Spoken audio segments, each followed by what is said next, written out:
নিশ্চয়ই আপনারা দেখেছেন কোটা আন্দোলন চলছে, পুরো দেশ উত্তাল। গত 15 দিন ধরে পক্ষে বিপক্ষে ব্যাপকভাবে চলছে কোটা আন্দোলন। শাহবাগের মোড়ে পুলিশ পিটুনি, এই যে কোটা আন্দোলন, ইসলাম আসলে কি বলে? ইসলাম এরকম কোনো কোটা প্রকৃতি আছে কিনা, এটা খুব খেয়াল রাখতে হবে।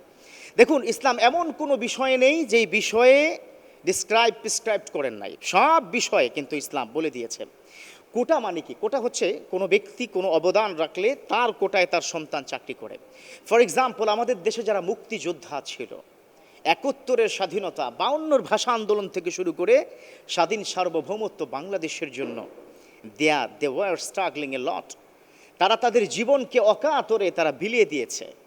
তার সন্তানটা হয়তো 71-এর পরে তার সন্তানটা বাবার এই অবদানের কারণে স্বীকৃতি স্বরূপ দেশের নীতি নির্ধারক সরকার বাহাদুরকা তাকে সুযোগ দিয়েছে। কিন্তু খেয়াল করেছেন যে অলরেডি কিন্তু বাংলাদেশ 50 বছর প্রায় কি স্বাধীনতার হয়ে গেল। এই 50টি বছর ধরে আর কত কোটা আন্দোলন? ইসলাম আসলে কোন দিকে যাচ্ছে, অথবা ইসলাম আসলে এই বিষয়টি কিভাবে ব্যাখ্যা দিচ্ছে? আসুন আমরা 1450 বছর আগে চলে যাই। বিশ্বনবীর সেই বদরের যুদ্ধের ঘটনা আমরা সবাই জানি। বদরের যুদ্ধ যখন বিশ্বনবী মুসলমান ইসলাম যখন জয় পেল, জয় পাওয়ার পরে সেখানে ওই যে কাফেরদের বিভিন্ন সামানাগুলো পড়েছিল। এখানে এই সামানার ক্ষেত্রে খুব খেয়াল করবেন, ইসলামের ইতিহাস এবং হাদিস দ্বারা প্রমাণিত, যারা ওই বদরের যুদ্ধ শহীদ হয়েছেন তাদের পরিবারকে ওই গনিমতের মাল থেকে বেশি পরিমাণে দেওয়া হতো। খেয়াল করেন, ওখানে কিন্তু কোটা ছিল। কেমন কোটা ছিল?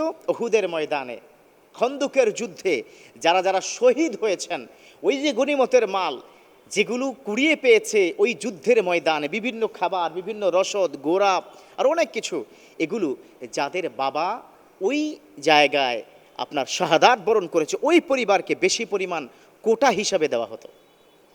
কিন্তু একটা জিনিস খেয়াল করেছেন, এই কোটা ভিত্তিক যদি হয় কত ভয়াবহ সাইড ইফেক্ট হবে।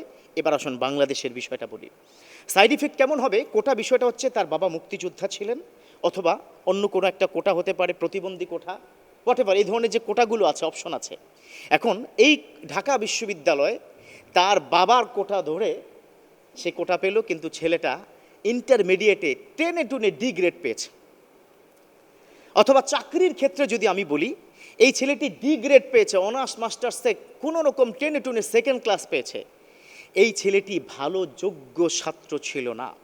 তাহলে এই ছেলেটি ভবিষ্যৎ প্রজন্মকে কি দিবে? ওই চাকরিতে ঢুকে ওই অফিসেই বা সে কী করবে? এটা দেশের জন্য হুমকি। আমি সরকারের সিদ্ধান্ত, সরকার যে ধরনের সিদ্ধান্ত নেবে সেটা সরকারের বিষয়। নিশ্চয়ই সরকার এমন কোনো সিদ্ধান্ত নেবে না যেটা আমাদের দেশের জন্য অশনি সংকেত হয়, ভবিষ্যৎ প্রজন্ম অন্ধকার হয়, ভবিষ্যৎ প্রজন্ম নষ্ট হয়, দেশটি ধ্বংসের দিকে চলে যায়। আশা করি সরকার এটা করবে না। তবে যৌক্তিকতার দৃষ্টিতে একটা অযোগ্য সন্তান কোটার কারণে চাকরি পেয়ে যায়, এই অযোগ্য সন্তান দিয়ে দেশটাকে ধীরে ধীরে অযোগ্যতার দিকে নিয়ে যাব, তখন কেউ সামলাতে পারবে না। অথচ এখানে কিন্তু যে ছেলেটা ফার্স্ট হয়েছে ইউনিভার্সিটিতে, ওই ছেলেটা চান্স পায়নি। বিসিএসে যে ছেলেটা ঢাকা ইউনিভার্সিটি থেকে ফার্স্ট হয়েছে, তার মামুর জোর ছিল না, কোটাও ছিল না, সে চান্স পায়নি।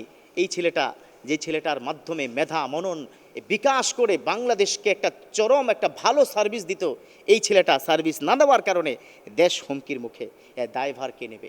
এজন্য কোটার বিষয়টা ছিল, ইসলামে আগেও ছিল। সেই ফরম্যাট আর এই ফরম্যাটের মধ্যে আকাশ জমিন পার্থক্য। আশা করি যারা বিদ্বান রয়েছেন, আমার কথা, those people are watching me right now, আপনারা বোঝার চেষ্টা করবেন। তবে ফিতনা সৃষ্টি করবেন না। যুদ্ধ হাঙ্গামা নয়, অ্যাপ্লিকেশনের মাধ্যমে এভাবে বারবার চাহিদা করে আমরা ইনশাআল্লাহ তাআলা বিষয়টা হয়তো সফলতার দিকে বাংলাদেশ যাবে। আবারও বলি, একটা বিষয় চাই, যোগ্য জায়গায় যোগ্য সন্তান, যোগ্য মানুষগুলো বসলেই আমার দেশ সুজলা সুফলা শস্য শ্যামলা বাংলাদেশ উন্নতির চরম শিখরে পৌঁছে যাবে। আল্লাহ কবুল করে নিক, পড়ুন আমিন।